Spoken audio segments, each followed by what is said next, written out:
शंकर भगवान की जय हो। तो अब उद्धव जी को कहते हैं कि जाओ उन गोपियों को समझाओ। है जो हमारे नंद बाबा हैं, हमारी यशोदा मैया हैं, उन लोगों से खूब प्रेम से बातें करना और संतुष्ट करके प्रसन्न करके आना। वो धोती बनाए कुल भक्तों भगवान की जय हो। लाला ये बताओ गोपियों को हम समझाएंगे क्या? वो अनपढ़ जाहिल गोपियां मेरी वेद वेदांत भाषा को क्या समझेंगी? कन्हैया ने कहा कि जाओ तो भैया एक बार, वो सब समझेंगी। जब आप ये ओढ़ के जाओगे ना तो गोपियां आपको मेरा ही स्वरूप समझेंगी, तो आपसे बातें करेंगी। वो जल्दी किसी से बात नहीं करती। अब उद्धव जी जाते हैं तो जैसे ब्रिज में प्रवेश करते हैं, क्या दृश्य देखा कि एक पेड़ है, कितने वर्ष बीत गए, लाला नहीं आया। तो एक कह रहा है कि उस निष्ठुर को जब हमारी याद नहीं आती तो हम उसे क्यों याद करें? इतना कह करके रोने लगा। महाराज नेत्र उसके सजल हो गए। कहा कि रो मत, वो अब हमें क्यों याद करेगा? वो तो मथुरा का राजा बन गया है और हम गोप ग्वाल उसके लिए क्या है?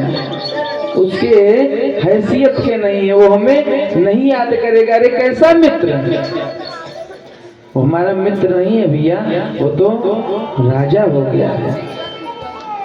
मित्र हमेशा बराबर का होता है।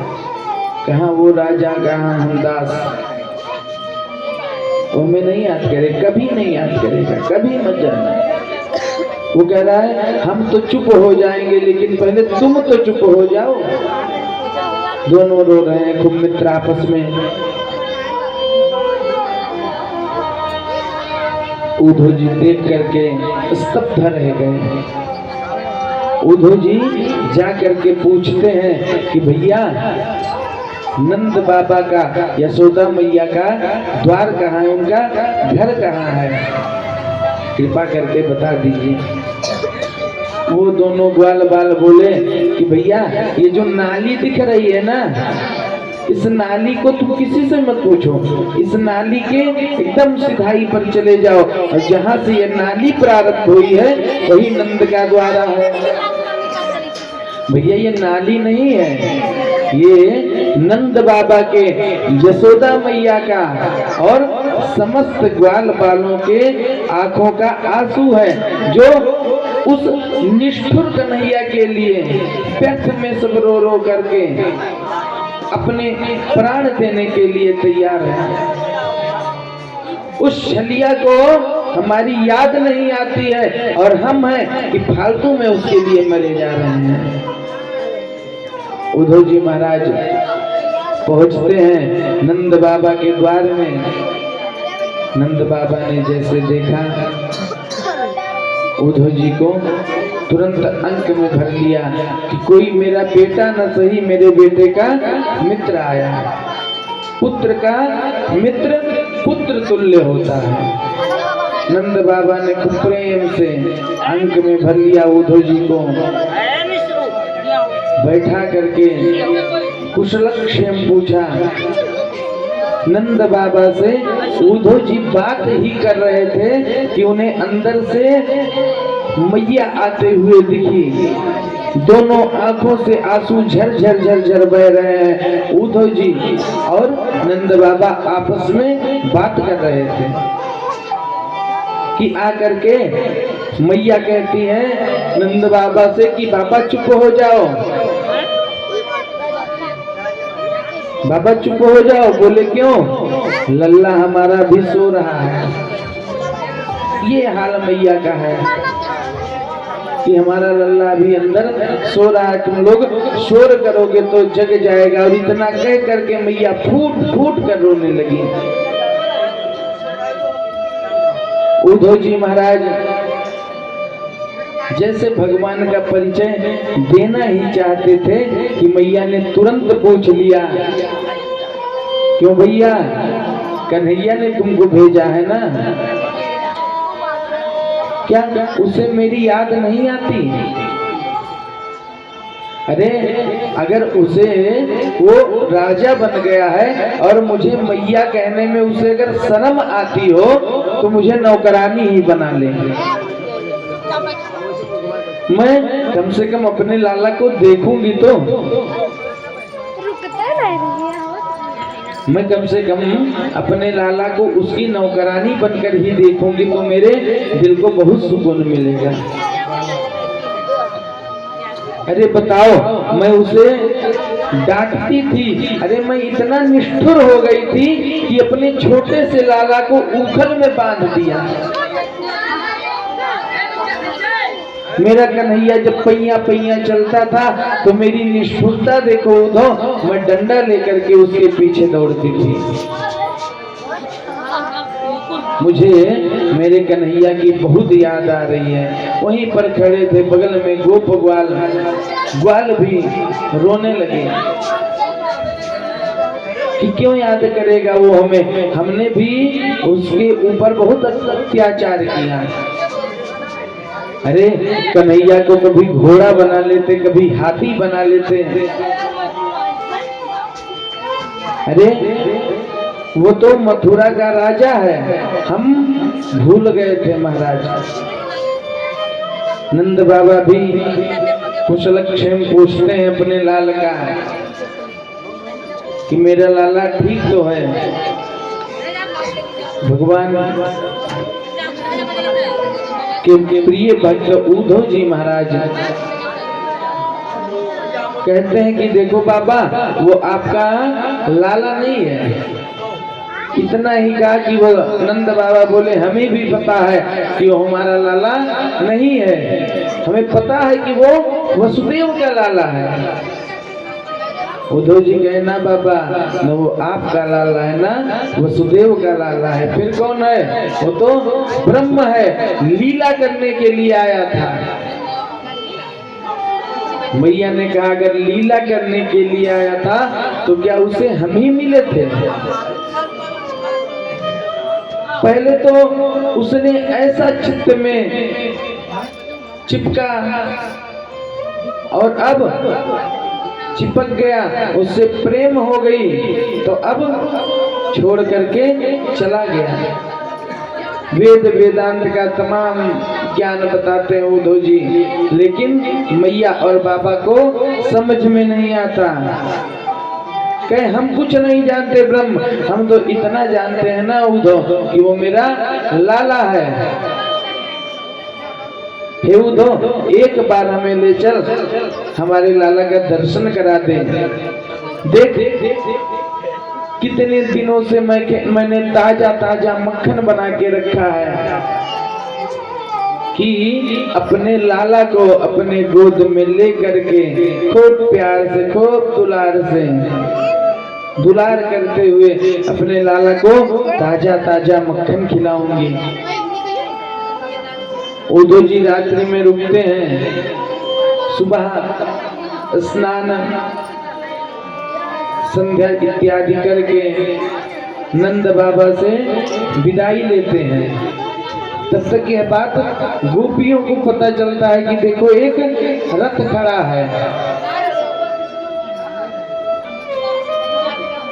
गोपियों को लगता है कि अक्रूर फिर से आ गया। कहती हैं कि बहना वो अक्रूर नहीं, वो तो क्रूर है, निष्ठुर है, हमारे कन्हैया को ले गया, दोबारा नहीं लाया, अब क्या करने आया है? क्या कंस का पिंडदान हमसे कराने के लिए वो यहाँ पर आया है? उद्धव जी महाराज बाहर निकलते हैं, समस्त गोपियां और समस्त गोपियों के झुंड में श्री जी भी विराजमान रहती हैं। उद्धव जी गोपियों के पास जाते हैं, गोपियों को समझाते हैं कि हे देवियां, आप किसके लिए रो रही हो? अब इतना कहते ही हैं कि गोपियां प्रवचन देना शुरू कर देती हैं अरे वो तो शुरू से छली है, वो तो हमेशा छल करता है, उसका काम ही है छल करना। कपट उसके अंदर कूट कूट के भरा है। उद्धव जी खड़े हैं एकदम शांत होकर के, और उतने में आकर के भ्रमर एक फूल पे बैठ जाता है भौरा, और भौरे को लक्ष्य बना करके सब गोपियां एक एक करके शिकायत करना शुरू कर देती हैं। अरे भौरे, तू क्यों आया यहाँ पर? उस कन्हैया की तरह आया है क्या? जैसे वो काला है ऐसे तू भी काला है। जैसे तू फूल पर बैठकर फूल का सब द्रव्य लेकर के, सुगंध लेकर के उड़ जाता है, उसी तरह वो कान्हा भी है, निष्ठुर है। हम लोगों से इतना प्रेम किया, और जब हमने भी प्रेम किया तो 9 2 11 हो गया। और इतना ही नहीं, कहते हैं देखो निष्ठुर तो महाराज छली कितना बड़ा। अरे राजा बलि के यहाँ गया था बौना बन करके, बेचारे बलि की इसमें क्या गलती थी? उसने 3 पग भूमि मांगा, बलि तो देने के लिए तैयार हो गया, लेकिन ये बावन तुरंत 53 का रूप धारण करके बलि को भी छल लिया। अरे इतना ही नहीं, बताओ 2 भाई की आपस में लड़ाई थी, सुग्रीव की, सुग्रीव उसके भाई बाली की, 2 भाई की आपस में लड़ाई थी। 2 भाई होते हैं, आज लड़ रहे हैं, कल एक हो जाते। बताओ, एक को गद्दी दिया और छुप कर पीछे से बाण मार दिया। अब महाराज जो उद्धव जी सुने एकदम स्तब्ध रह गए। अरे ये ऐसी वैसी गोपियां नहीं, ये तो भगवान के जन्म जन्मांतर की कथा जानती हैं। उद्धव जी एकदम शांत, उनको अनपढ़ और गवान समझ रहे थे, लेकिन गोपियों ने पूरा पोल खोल के रख दिया। रे इतना छलिया है, शूर्पणखा क्यों आई थी? वो तो बेचारी विवाह रचाने आई थी। मत रचाते विवाह, मत करते, भेज देते। अरे उसका नाक काट लिया, बताओ ये कोई बात होती है? विवाह लायक ही उसको नहीं छोड़ा। तुम न करते, कम से कम किसी का तो होने देते। अब जिसका नाक कट गया उससे कौन महाराज विवाह करेगा? अनेक अनेक प्रकार का दृष्टांत देती हैं गोपियां कि जैसे वो काला है, जितना वो बाहर से काला है उतना वो अंदर से भी काला है। कौन निष्ठुर है महाराज? अब इतना जो सुने, उधो सुधो भय गयो सुन गोपियन की बोल, ज्ञान बजाए डुगडुगी प्रेम बजाए ढोल, प्रेम बजाए ढोल।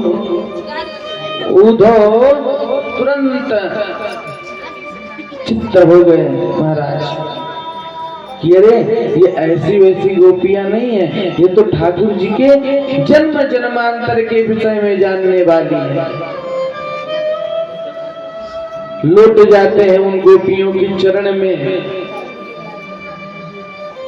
और उद्धव ठाकुर जी से बोल के गए थे कि हम उन अनपढ़ गोपियों को ज्यादा नहीं समझा पाएंगे, इसलिए महाराज घंटे 2 घंटे में चले आएंगे। लेकिन जब गोपियों से ऐसा ऐसा वर्णन सुना भगवान का कि सब जानते हुए भी भगवान को निष्ठुर कह रही हैं, छली कह रही हैं, कपटी कह रही हैं, चरण में गिर गए। ब्रिज में रह गए 6 महीना, आए थे घंटा 2 घंटा के लिए, 6 महीना रह गए। और प्रार्थना करते हैं कि प्रभु अगर हमें अगले जन्म में कुछ बनाना तो वृंदावन का कोई छोटा सा वृक्ष ही बना देना, कोई फूल ही बना देना। बोले क्यों फूल बनाना? कि जब ये गोपियां चलेंगी तो इनके चरण का जो रज है, जो इन गोपियों के चरण का मिट्टी है, ये जब हवा से उड़ेगा और मेरे सर पर आएगा तो मैं धन्य हो जाऊंगा। वहीं पर उद्धव जी महाराज रहते हैं। उसके बाद 6 महीना बाद लौट कर मथुरा जाते हैं और मथुरा पहुंच करके भगवान को कहते हैं कि गोविंद, आपने उन लोगों के साथ बहुत गलत किया है। भगवान कहते हैं, क्यों भाई, तुम तो ब्रह्म ज्ञानी हो, तुम तो ज्ञान देने गए थे, तुम कब से प्रेम की बातें कर रहे हो। कहते हैं, महाराज हमको गोपियों ने ही बताया है। क्या? ये तो प्रेम की बात है, बंदगी तेरे तक की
तो उद्धव ने कहा कि यही शब्द हमको गोपियां बताई महाराज। ठाकुर जी कहते हैं कि अब बताओ कि मेरी मैया, मेरे बाबा, समस्त गोप ग्वाल मेरे प्रति क्या भाव रखते हैं। और अर्जुन अब कुछ बोल ना पाए और आकर के भगवान के चरणों में जैसे ही गिरे, भगवान ने उन्हें उठा के अपने अंक में अर्थात गोद में भर लिया। बोले कि अर्जुन, यही सिखाने के लिए हम तुमको ब्रिज में भेजे थे, क्योंकि तुम्हारे अंदर ज्ञान तो था, लेकिन ज्ञान से परमात्मा की प्राप्ति नहीं होती है। अगर ज्ञान से परमात्मा की प्राप्ति होती तो सबरी मैया कौन से विश्वविद्यालय में पढ़ने गई थी? तो प्रेम से प्रभु की भक्ति होती है। इस प्रकार से अपने प्रिय उद्धव जी को भी प्रेम से भर दिया। सुखदेव जी कहते हैं, परीक्षित, प्रेम और सरलता जीवन में चाहिए ठाकुर जी की प्राप्ति के लिए। वो ना हमारे धन को देखते हैं, ना हमारे तन को देखते हैं ना हमारे रूप को देखते हैं। देखते किसको हैं? हमारे मन को और हमारे गुण को देखते हैं। एक संत जी थे जगन्नाथपुरी में, एकदम सत्य घटना है जगन्नाथ जी की। तो वो संत जी से ठाकुर जी खूब प्रेम से बातें किया करते थे, मिला करते थे। जब जगन्नाथपुरी में ठाकुर जी रहने लगे तो संत जी से कहा कि बाबा हमारा मन यहाँ नहीं लग रहा है। बाबा बोले क्यों नहीं लग रहा है लाला? कहे कि हमें तो अपने ब्रिज की याद आ रही है, काम करो बाबा। क्या? बाबा चलो आज हमारा मन कर रहा है कटहल चुराया जाए। कटहल चोरी करने का मन कर रहा है, एकदम सत्य घटना है ये। तो पुजारी जी बोले, महात्मा बोले कि अरे प्रभु आप कटहल चुराने की बात कर रहे हैं, जहाँ पे कटहल लगा है ना वो राजा साहब का है, और राजा साहब हमारे चेले हैं, और जो हमारे यजमान है हमारे शिष्य हैं, तो हम उनसे कह देंगे तो वो आपको जितना चाहोगे उतना मिलेगा। ठाकुर जी बोले इसीलिए बाबा, इसीलिए हमारा यहाँ मन नहीं लगता। ब्रिज में होते तो हम गली गली में माखन चुराते, और यहाँ जगन्नाथ जी में आप भगवान बना के भगवत्ता का बोध कराते रहते हो। सब लाला बाबा चलो आज हमारी बात एक बार मान लो चोरी किया जाए। पुजारी जी ने कहा लाला कभी चोरी तो हमने नहीं किया। ठाकुर जी बोले हम है ना, जो चोरों का सिर और ताज है वो तुम्हारे साथ है, चलो हम तुमको सिखाते हैं। गए कटहल के बगीचे में महाराज। पंडित जी तो पहली बार चोरी करने गए थे, पुजारी जी गए, कटहल लगा था। बोले कन्हैया इस पेड़ पे चढ़ूं या इस पेड़ पे चढ़ूं? माली सुन लिया, किसी तरह भगवान पुजारी जी को भी खींच के छिपा दिए। कहे शोर नहीं किया जाता है बाबा, जब चोरी किया जाता है तो एकदम चुपचाप धीरे से कि कोई जान ना पाए। पुजारी जी कहे अच्छा हुआ बता दिया महाराज, हम क्या जाने, पहली बार आए हैं चोरी करने। तो शांत रहना, ठीक है। गए फिर पेड़ पर चढ़ाया और कटहल पकड़े। फिर बाबा बोल पड़े, क्योंकि आदत थी नहीं। कहे कन्हैया ये वाला तोड़ूं या ये वाला तोड़ूं? माली कहा रुक बताता हूँ कौन सा तोड़ूं। और भगवान तो अंदर ध्यान हो गए, पुजारी जी को पकड़ के बांध लिया महाराज, पेड़ में बांध दिया पुजारी जी को। रात भर पुजारी जी बंधे रहे, कहा सुबह तुमको राजा के पास लेकर चलूंगा। राजा साहब सुबह घूमते घूमते आए, देखा अपने गुरुजी को, तो गुरुजी पेड़ में बंधे हैं। कहा क्या महाराज? बुलाया माली को, तुम्हारी इतनी हिम्मत कि हमारे गुरुजी को बांध दिया। गुरुजी बेचारे सर नीचे किए हुए हैं कि करनी ही ऐसे किए हैं, संगत जैसी करेंगे रंगत वैसे ही चढ़ेगी। चोर का साथ करेंगे तो बांधे ही तो जाएंगे। भल कहो आप हमारे शिष्य हो, कहीं और पकड़े जाते तो मारे भी जाते महाराज। बोलो राधे राधे। पुजारी जी को राजा साहब ने स्वतंत्र किया और लेकर के अपने भवन में गए। राजा साहब को पुजारी जी ने सारी घटना सत्य सत्य बता दी कि हम चोरी करने आए ठाकुर जी के कारण। उनको आपके पेड़ में जो लगा, आपके बगीचे में कटहल, ये बहुत अच्छा लगा, और महाराज उनको चोरी की खाने की आदत है। तो उनकी कृपा से और उनके आदेश से हमको ये कार्य करना पड़ा। राजा के नेत्र सजल हो गए और राजा ने जो बगीचा था वह जगन्नाथ जी के नाम लिख दिया। ये सत्य घटना है, जगन्नाथ जी जो गए होंगे उनको मालूम होगा, आज भी वो बगीचा है। समुद्र के किनारे भगवान नारायण ठाकुर जी बैठे हुए थे। पुजारी जी को देखा आते हुए, क्यों बाबा रात कैसी बीती? सब कुशल मंगल? बाबा मुस्कुराते हुए कहे, कन्हैया रात तो अच्छी नहीं बीती, लेकिन तुम गए एक कटहल नहीं लेकर आ पाए, ये देखो पूरा बगीचा लेकर के आया हूँ। कहने का भाव कि जब हमारे मन में सरलता रहेगी, निर्मलता रहेगी, हम बार बार आपसे कहते हैं, एक बार फिर निवेदन करें, हमने 2 घंटा 3 घंटा 4 घंटा हम लोग आते हैं, सब कार्य छोड़ कर आते हैं। अगर देखा जाए तो यहाँ पे जितने लोग बैठे हैं ना, किसी को कोई ना कोई कार्य जरूर होगा। कुछ कार्य नहीं होगा तो किसी को यही काम होगा कि मोबाइल चलाना है, ये भी बहुत बड़ा काम है, बोलो राधे राधे। लेकिन यहाँ पर मोबाइल चलाना भी छोड़कर आप लोग बैठे हैं, कितना बड़ा त्याग है बताइए।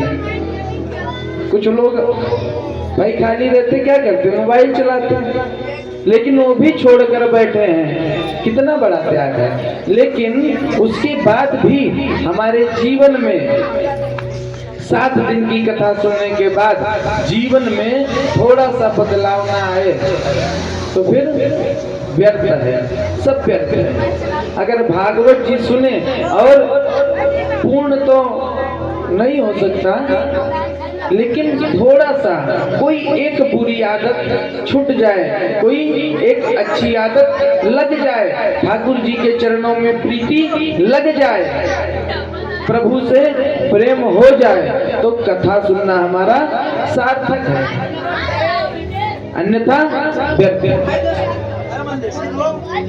अब सुखदेव जी कहते हैं, परीक्षित इधर तो समस्त गोप ग्वाल सहित उद्धव पर ठाकुर जी ने कृपा करी, और मथुरा में क्या हुआ,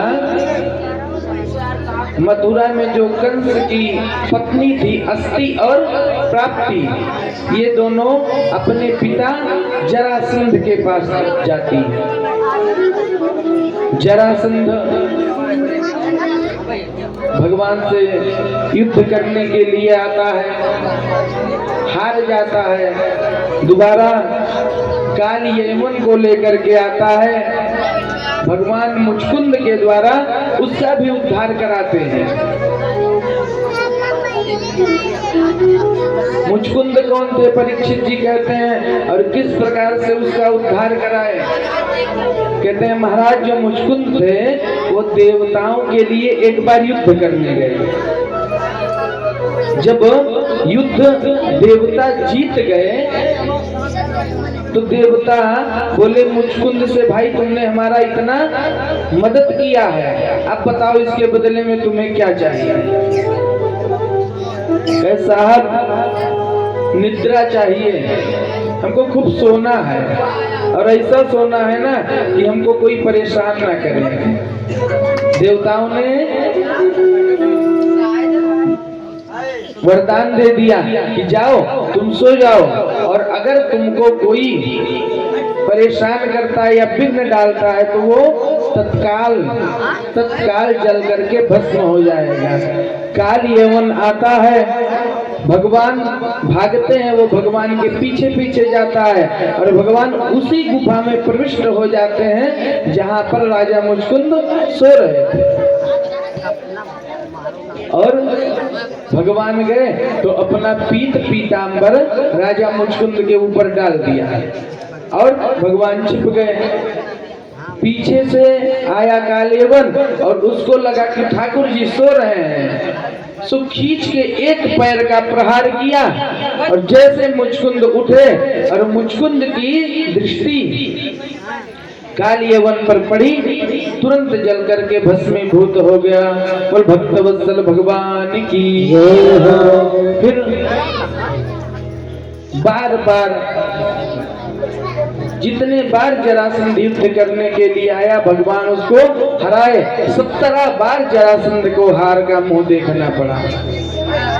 लेकिन अब की बार आया है तो जरासंध ने क्या किया, ब्राह्मणों को बैठा दिया पूजा करने के लिए कि महाराज बैठ के जपो बंगला मुखी विपरीत प्रत्यांगिरा, करो हमारे शत्रु का नाश, विजय घोष हो हमारा। और हाँ सुनो, अगर अब की मैं हार गया या वहां पे युद्ध में मारा गया, मर गया, तो तुम लोग नहीं बचोगे, हमारे सैनिक तुम्हें मार देंगे। जब यह बात ठाकुर जी को पता चली तो ठाकुर जी दाऊ भैया से बोले कि देखो दादा, अब इससे लड़ने से कोई फायदा नहीं है, क्योंकि इसने हजारों ब्राह्मणों को बैठा कराया है ये। और अगर ये समाप्त हो जाता है तो ब्राह्मण तो बेचारे मारे जाएंगे। या जो ब्राह्मण इसके लिए मंत्र जप रहे हैं, क्यों जप रहे हैं कि ये विजय को प्राप्त हो। अगर ये हार गया तो फिर उसके बाद लोग क्या कहेंगे कि मंत्रों में शक्ति नहीं होती, ब्राह्मणों में शक्ति नहीं होती। तो ब्राह्मण की मर्यादा को बचाने के लिए, क्योंकि ठाकुर जी का अगर कोई सबसे प्रिय है तो वो है ब्राह्मण। ब्राह्मणों से मुख मासी, भगवान का मुंह है ब्राह्मण। तो ब्राह्मण की लाज बचाने के लिए ठाकुर जी कहे दाऊ भैया से कि चलो भाग चलते हैं, कि लड़ाई नहीं करेंगे। दाऊ भैया बोले लाला भगौड़े बन जाओगे। प्रभु बोले कोई बात नहीं, चोर बने ही हैं, माखन चोर है, चित चोर है, छलिया है, एक नाम और मिल जाएगा भगौड़े में, कोई बात नहीं। ब्राह्मणों का मान रखना है। इतने प्रिय होते हैं ब्राह्मण भगवान के। और आज ब्राह्मणों का महाराज क्या स्थिति है, आज कोई भी ब्राह्मण बालक, कोई भी ब्राह्मण अपने बालक को पांडित्य कर्म नहीं पढ़ाना चाहता है। क्यों? क्योंकि वो बालक जाएगा काशी जी, हरिद्वार, वृंदावन, अपना बचपन पूरा त्याग देगा वेद पढ़ने में, अध्ययन करने में। जब वह वेद पढ़कर आएगा, ज्योतिष पढ़ के आएगा, व्याकरण पढ़ के आएगा, कहीं विवाह कराने जाएगा तो विवाह कराने जब ब्राह्मण जाता है तो उसको क्या सुनना पड़ता है, महाराज आए रहा 2100 रुपया लूट ले गए, रात भर विवाह कराएंगे। तो इसलिए ब्राह्मण का अपमान करने के लिए बुलाते हो क्या भाई? अगर लग रहा है कि ब्राह्मण लुटेरे हैं तो मत बुलाओ ब्राह्मणों को। कौन ब्राह्मण कहने जाता है कि हमें बुलाओ? तुम्हारा ब्राह्मणों के बिना चलेगा भी नहीं। शादी होता है, विवाह होता है, अगर पंडित जी बोल दिए कि 5100 रुपए चाहिए, तुरंत ज्ञान आने लगेगा महाराज कहाँ लिखा है, ये बताओ डीजे कहाँ लिखा है, बैंड बाजा कहाँ लिखा है, लिखा है कहीं क्या? लेकिन जब पंडित जी को देना पड़ेगा जिसने अपना बचपन त्यागा है, तो दुनिया भर का ज्ञानी तुरंत बन जाएंगे महाराज। तो कौन बेइज्जती कराने के लिए अपने बालक को भेजेगा पढ़ने के लिए? बताओ हाँ जी या ना जी, सत्य है कि नहीं? 551 लेके चलो महाराज, यही कहते हैं, निपटाई दो जाओ। तो भैया मत बुलाओ, इससे बढ़िया। तो ब्राह्मण के भक्त हैं ठाकुर जी, तो ब्राह्मणों की लाज रखने के लिए ठाकुर जी समुद्र में कूद जाते हैं और वहां पर दिव्य द्वारिका का निर्माण करते हैं और वहां के अधिपति राजा बन करके बैठ जाते हैं। बोल द्वारिकाधीश भगवान की। ठाकुर जी द्वारिका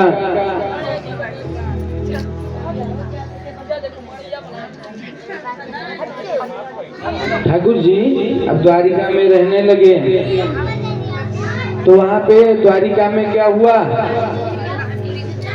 कहते हैं सुखदेव जी परीक्षित जी से कि वहां पर राजा भीष्मक हैं।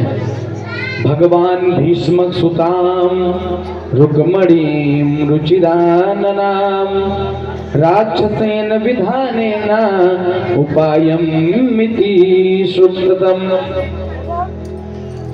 कहते हैं कि सुखदेव जी परीक्षित भगवान का पहला विवाह हुआ है वो भी राक्षस विधि से। 8 प्रकार का विवाह होता है। ब्रह्म विवाह जो हम लोग ब्राह्मण को बुला के अपने बंधु बांधवों को बुला के यज्ञ नारायण भगवान को अग्नि को ध्रुव तारा को साक्षी मान के विवाह करते हैं, उसे कहते हैं ब्रह्म विवाह। और किसी को लेकर के जब भाग जाए तो उसे कहते हैं राक्षसी विवाह। तो भगवान का पहला विवाह इसी तरह हुआ।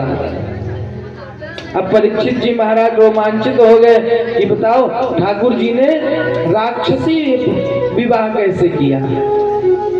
कहते हैं कि राजा भीष्मक जी हैं, उनकी बिटिया रुक्मणी है, लक्ष्मी जी तैयार हुए बैठे हैं और उनका पुत्र रुक्म्यू है।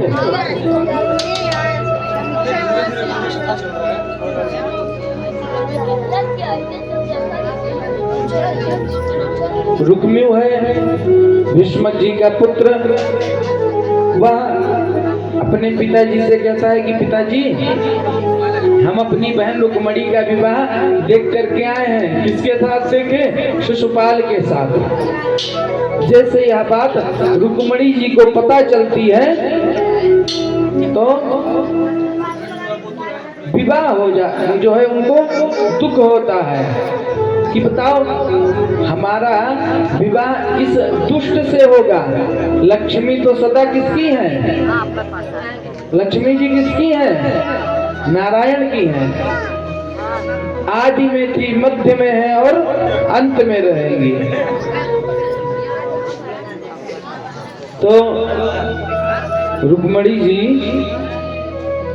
एक पत्र में लिखती हैं, श्रुत्वा गुणान भुवन सुंदर शृण्वताम ते। पत्र में लिखती हैं कि हे श्याम सुंदर, मैंने आपको कभी देखा नहीं है लेकिन आपकी बड़ाई बहुत सुनी है, आपकी कीर्ति बहुत सुनी है। सो आप हमें स्वीकार करें और अगर आप हमें स्वीकार नहीं करेंगे तो हम या तो आत्महत्या कर लेंगे महाराज, और या तो सुनो शिशुपाल, जैसे आप हो शेर और शिशुपाल है क्या? गीदड़। तो शेर का ग्रास गीदड़ ना ले जाने पाए, जो इसलिए हे श्याम सुंदर हमारे ऊपर कृपा करके हमको अपना लो। पत्र में लिखती हैं, पंडित जी को दे देती हैं। पंडित जी से कहती हैं कि ले जाओ और द्वारिकाधीश को दे आओ। द्वारिकापुरी में ब्राह्मणों के लिए कभी कोई रोक टोक नहीं होता है। ब्राह्मण देवता डायरेक्ट जाते हैं और भगवान सिंहासन पर अपने परिकरों के साथ बैठे हैं।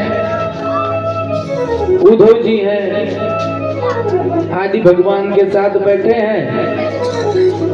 पंडित जी जाते हैं तो सबसे पहले ठाकुर जी ने ब्राह्मण देवता से कुशल मंगल पूछा, उनका स्वागत सम्मान किया, उनकी सेवा करी, भोजन प्रसाद पवाया। आप लोग शांति बनाए, बस 5 मिनट में श्री कृष्ण और रुक्मणी मंगल भगवान का विवाह, सभी लोग आनंद लेंगे, फिर प्रसाद लेकर अपने घर जाएंगे।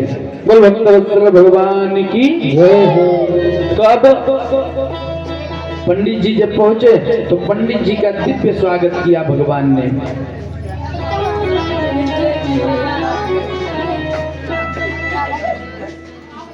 उनका स्वागत सम्मान किया, हवा भगत किया। फिर पूछा कि पंडित जी आप बताओ आप किस लिए आए हैं। ये देखिए भगवान से सीखने लायक है। पहले उनका सम्मान कर लिया, उसके बाद पूछा है कि महाराज अब बताओ। तो पंडित जी कहे महाराज ये पत्र है। ठाकुर जी बोले तो आप ही पढ़ दो क्या लिखा है। कहे महाराज ये ऐसा वैसा पत्र नहीं है, आपका लव लेटर है। बोलो भक्तवत्सल भगवान की। तो ठाकुर जी ने कहा देखो चाहे जौन सा लेटर हो महाराज, ब्राह्मणों से हमारा कोई भी चीज छिपा हुआ नहीं है, इसलिए आपका स्वतंत्र अधिकार है, खूब प्रेम से पढ़िए। पढ़े, सारा वृत्तांत सुनाया। तुरंत भगवान पंडित जी के साथ अपने सुधर्मा नाम सभा से उठ करके और रथ पर आरूढ़ होकर के गोविंद चले गए। गोविंद को जाते हुए देखकर दाऊ भैया आए कि आखिर कौन सी बात हो गई जो बताया नहीं, और दौड़ा दौड़ा गया। जब पता किए तो द्वारपालों ने बताया दादा पंडित जी आए थे, और पंडित जी के साथ भगवान चले गए। वहां पर शिशुपाल बारात लेकर के आ गया था महाराज। रुक्मणी मैया भी विवाह से पहले गौरी जी का पूजन करने के लिए जा रही थी, और उनको यह चिंता लगा हुआ था कि पंडित जी पत्र लेकर के गए हैं, अभी पहुंचे होंगे कि नहीं पहुंचे होंगे। अगर पहुंचे होंगे तो ठाकुर जी को पत्र मिला होगा कि नहीं मिला होगा। अगर मिला होगा तो क्या वो हमें अपनाएंगे या नहीं अपनाएंगे। ऐसा विचार कर ही रही थी, गौरी मैया से प्रार्थना कर ही रही थी कि वाम अंग फरकन लगे, बायां अंग फरकने लगा। इसका मतलब शुभ होने वाला है। जब माताओं का बायां अंग फरके तो शुभ होने वाला है, और पुरुषों का दाहिना। अब कुछ तो उनका चिंता दूर हुआ कि उधर से पंडित जी को भी देख लिया, और पंडित जी को जहां मुस्कुराते हुए देखा समझ गई कि काम बन गया है। पंडित जी बोले चिंता ना करें देवी जी, बिहारी जी आ चुके हैं। हम महाराज ठाकुर जी रथ से आए, इधर भीष्मक जी तिलक का सामान लेकर के शिशुपाल को देने के लिए जा रहे थे, और जो भगवान की बाकी झांकी का जो दर्शन करने लगे, जो देखे वो देखता ही रह जाए। इतने सुंदर ठाकुर जी। शिशुपाल को करना था तिलक, शिशुपाल को चढ़ाना था, और चढ़ा दिए तिलक ठाकुर जी को। ठाकुर जी गए, रुक्मणी जी को खूब प्रेम से उनका हाथ पकड़ा, और जितने सैनिक थे मानो कि सब पर सम्मोहन चला दिया हो, वशीकरण कर दिया हो। सब देख देख के क्या अद्भुत छवि है। कोई कह रहा है कितना सुंदर दूल्हा है। जो ठाकुर जी को सब देख ही रहे थे कि एक सैनिक को चैतन्यता आई। ठाकुर जी ने रुक्मणी जी का हाथ पकड़ा, रथ पे बैठाया कि एक दूत बोला भाग गया भाग गया भाग गया, देखो देखो लेके भाग रहा है।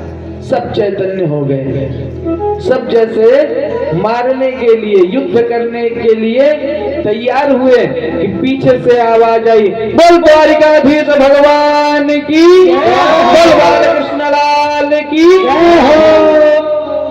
दाऊ भैया आगे अपना हल और मूसल लेकर के सबको दंड दिया।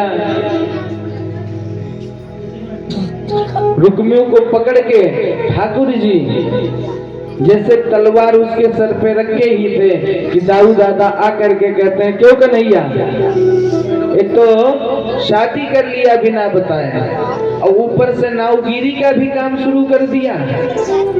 साले साहब का कोई बात बनाता है क्या? तलवार रखे हो सर पे। ठाकुर जी हाथ जोड़ के कहते हैं, दादा जो भी डांटना होगा द्वारिका में चल के डांटना, आपकी भयो खड़ी है। खूब प्रेम से रुक्मणी जी को और ठाकुर जी को दाऊ दादा लाते हैं और यहाँ पर दिव्य विवाह होता है। बोलिए रुक्मणी कृष्ण भगवान की। आइए हम लोग फुल भगवान का विवाह देखेंगे, विवाह महोत्सव मनाएंगे, फिर प्रसाद लेकर के अपने घर जाएंगे। और कल कथा का विश्राम दिवस है, तो कल ऐसा मत करना कि व्यास जी 7 बजे बैठ जाए और आप लोग 9 बजे आओ। बोलो राधे राधे। तो कल से समय से आना कि कल की कथा थोड़ी भी छूटे ना। जो 6 दिन कथा को श्रवण नहीं कर पाया, सप्तम दिन के कथा को जो श्रवण करता है उसे संपूर्ण कथा का फल मिलता है। तो आइए हम लोग खूब प्रेम से भगवान के विवाह का उत्सव मनाएंगे, क्योंकि यहाँ जितने लोग हैं, सही बताना, आपको आपके बगल वालों की कसम है, झूठ मत बोलना, है ना। यहाँ जितने लोग हैं कोई ऐसा नहीं है जो कभी नाचा ना हो, सब नाचे हैं। तो आज भी भगवान का विवाह है, खूब आनंद लेंगे, खूब नृत्य करेंगे और प्रसाद लेकर के अपने अपने घर जाएंगे। बोल भक्तवत्सल भगवान की जय हो, बोले दूल्हा सरकार की जय हो। लागे दूल्हा दिलदार सांवरे, और लागे दूल्हा दिलदार सांवरे, तेरा किसने किया श्रृंगार सांवरे, तेरा किसने किया श्रृंगार सांवरे, तेरा किसने किया श्रृंगार सांवरे, लागे दूल्हा दिलदार सांवरे, लागे दूल्हा दिलदार सांवरे,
तेरा